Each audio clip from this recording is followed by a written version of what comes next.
সন্ত্রাস থামান, পিস্তলে কেন জনমতের প্রকাশ, রক্তাক্ত বাংলাদেশকে কাতর আর্জি জানিয়ে রবিবারই পোস্ট করেছিলেন মোস্তফা সরওয়ার ফারুকী। দেশের গণ আন্দোলন যে আকার নিয়েছিল, শয়ে শয়ে প্রাণ গিয়েছে যে আন্দোলনে, সেসব কথা ভেবে রবিবার সারা রাত দু চোখের পাতা এক করতে পারেননি জনপ্রিয় পরিচালক।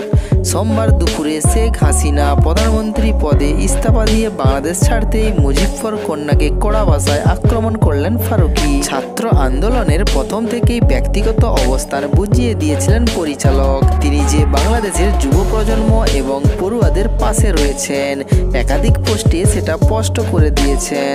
সোমবার দুপুর গড়িয়ে ছাত্র আন্দোলনের সাফল্য ধরা দিতেই তাদের জন্য উচ্ছ্বসিত গর্বিত ফারুকী বললেন, স্বাধীন দেশে স্বাগতম। হাসিনা সরকার পতনের পরেই কড়া ভাষায় কটাক্ষ বাংলাদেশের পরিচালকের। তার মন্তব্য, কি করে দেশের স্বাধীনতা আন্দোলনের স্থপতির কন্যা থেকে পৃথিবীর ইতিহাসে নিকৃষ্টতম এবং নিষ্ঠুরতম স্বৈরশাসকে পরিণত হলো শেখ হাসিনা। এটা ভবিষ্যতের ইতিহাসে ছাত্ররা মনোযোগ দিয়ে পাঠ করবে এবং রাজনীতিকরা শিক্ষা নেবেন আশা করি। বাংলাদেশ জুড়ে চলছে কারফিউ, উপেক্ষা করেই রাজপথে নেমেছে কাতারে কাতারে মানুষ। ঢাকার রাজপথ তাদের গগনভেদী প্রতিবাদী চিৎকার। শেখ হাসিনাকে নিয়ে ভাঙা হচ্ছে সোনার বাংলাদেশের জনক বঙ্গবন্ধুর মূর্তি পর্যন্ত।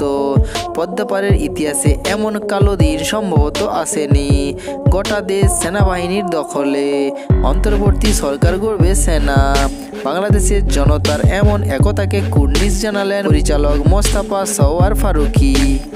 সোমবার হাসিনা গণভবন ছাড়ার খবর প্রকাশ্যে আসার বেশ কয়েক ঘন্টা পর দুপুরেই ঢাকার গণভবনে আছড়ে পড়ে জনতার ভিড়।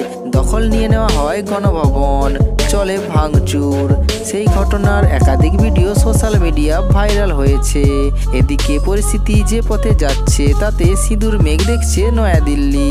অনুমান করা হচ্ছে প্রতিবেশী দেশের এই অশান্তির পরিস্থিতির পেছনে সরাসরি রয়েছে পাকিস্তানের যোগ। হাসিনার পদত্যাগের পর সরকারের রাজ কার হাতে যাবে তা নিয়ে যথেষ্ট উদ্বিগ্ন নয়াদিল্লি।